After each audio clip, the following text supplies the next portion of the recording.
It's a lot easier getting in trouble spending these than saving those. Let's explore.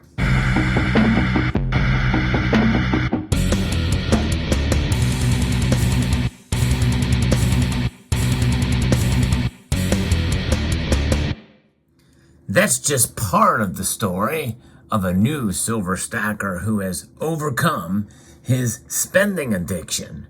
It's a work in progress, but it is happening. Greetings, members one and all, and it is quite a story.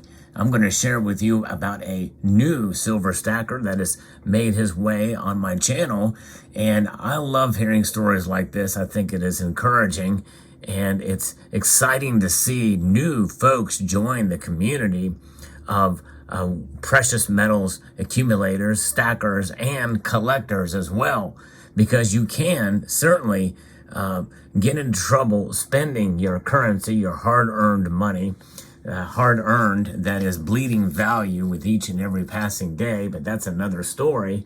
How can you protect yourself? Well, you can buy other things that preserve your wealth, and I can't think of a better way to do that other than maybe land, real estate, that type of thing, and precious metals, gold and silver. And most start out with silver. That's why you see the majority in this view being in silver. I'm going to tell you the story of Duke Nukem Annie 07. He's a relatively new silver stacker, and he's given me permission to share his story with you. And he started off on exactly the right foot. He paid off his credit card debt back in June before the rates started rising up, before the Fed announced the first rate hikes. And he knew the creditor was going to raise his rate as well. There's a lot of people have been seeing the variable rates going up with their credit cards. We know that on mortgages, they're up as well too, averaging around between 6 and 7%. And so he kind of dodged the pain like Neo in the Matrix, according to another YouTuber, when his story was shared there. And then the worry has come about keeping up with inflation. Because if you have a spending addiction, you are going to be buying things, some things that are very frivolous that will not keep up with inflation.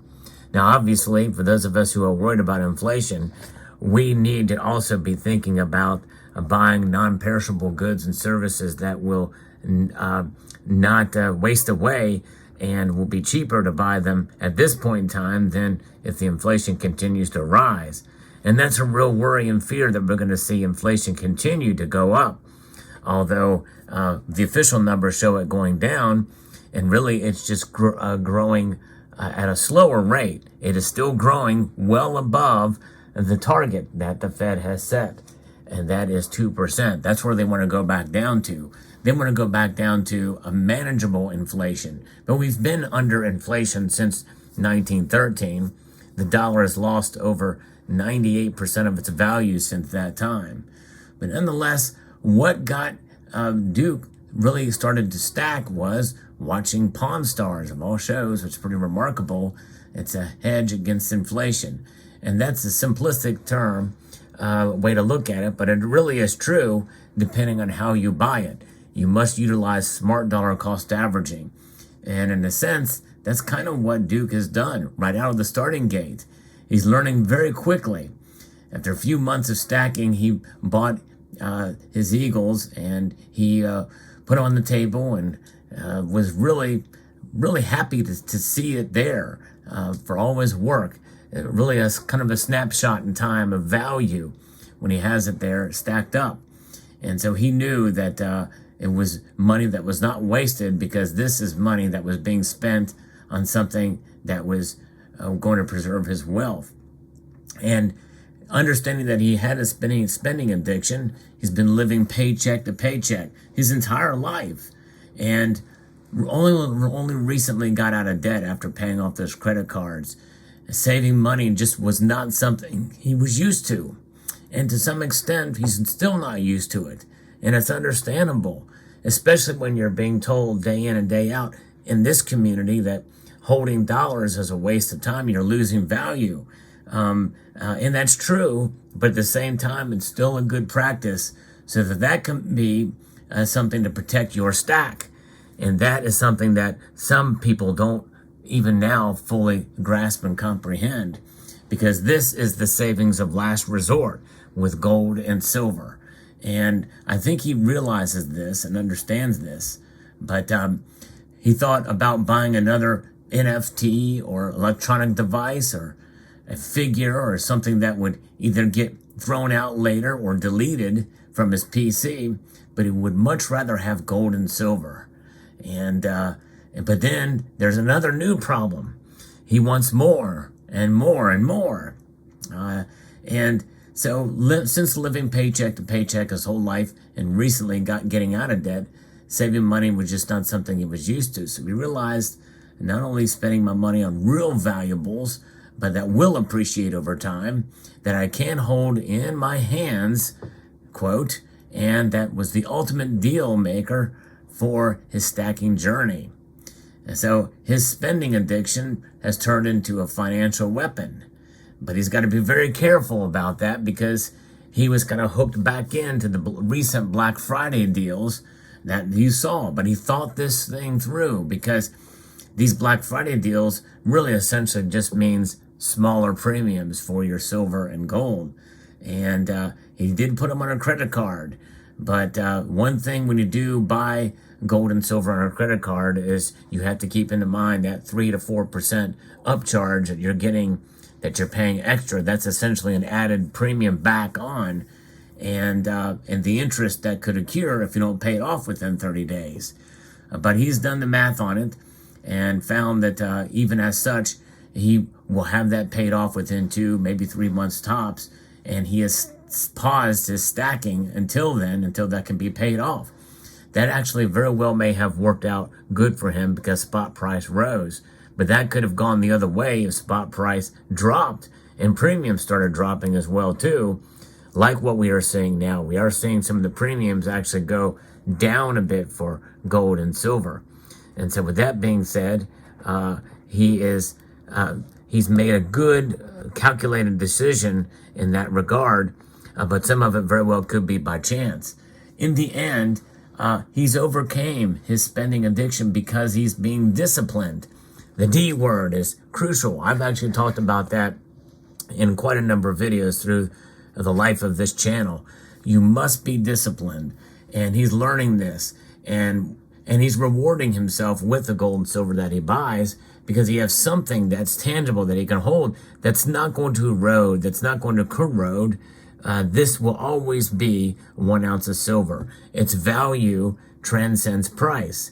And understanding that and being disciplined is paramount.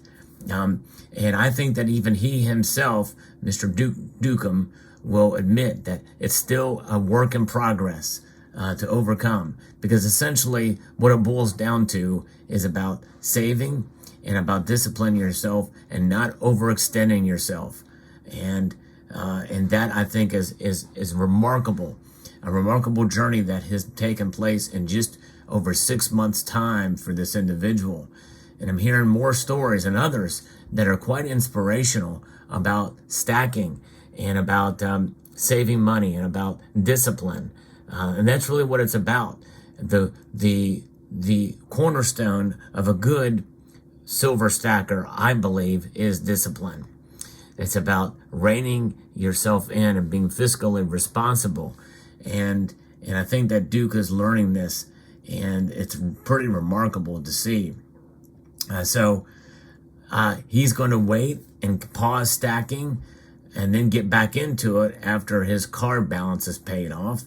And he understands that 2023 coming up will be a volatile year, which means there may be some opportunities.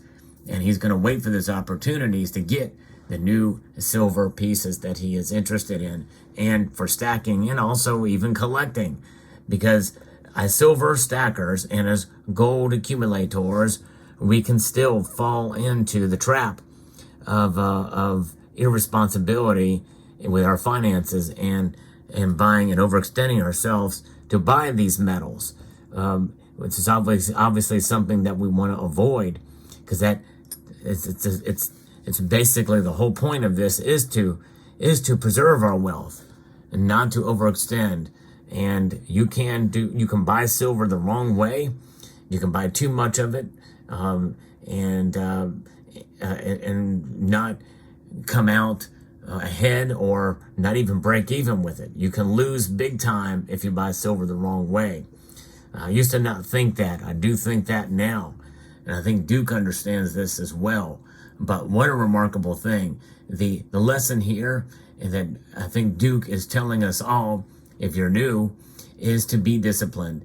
There's a time to buy and a time not to buy. There's a time to appreciate what you have accumulated, the efforts that you've done. And he mentions that in this email to me, that, essentially he is, looking at this, that he's accumulated for all his work and all of his efforts. He sees it sitting on a table, and it's his. It's all his from his hard work. And that's remarkable indeed. We continue to press on with silver, and you stack as you see fit, based off of your finances and your situation, not anyone else's. You are your own central bank is holding these things, and you stack at your own pace. Everybody has different situations and scenarios they have to take into account when stacking. It's much better for somebody like Duke to be able to buy just 5 ounces per month and be well disciplined than for somebody like me or anybody else to get 20 ounces per month under a debt that will be with you for a couple of months or longer. And so that's the thing to think about here, folks, when accumulating. A good lesson for us all, especially for new silver stackers. So there you go. Let me know what your thoughts are on this video. A remarkable journey that he is on, and he is committed for life. And I want to thank Duke Dukem for allowing me to use his story to share with you about the silver stacking and gold accumulation and gold stacking, and how you can be disciplined and how you can overcome spending addiction. It's not easy, by the way, for any addiction, for a myriad of different reasons. Spending addiction is no different than any other. There's a dopamine that goes into your brain. It's an emotional ride. It's really fear, in a sense, fear of missing out, fear of not getting what you want or what you think you need. But in reality, when you take a step back and you look at it from a logical perspective, how much do you really need of anything? And that's really the bottom line here. Discipline is the key. I'd like to extend a multitude of gratitude to all of you for taking the time to watch, and to encourage you to please rate, share, comment, and subscribe.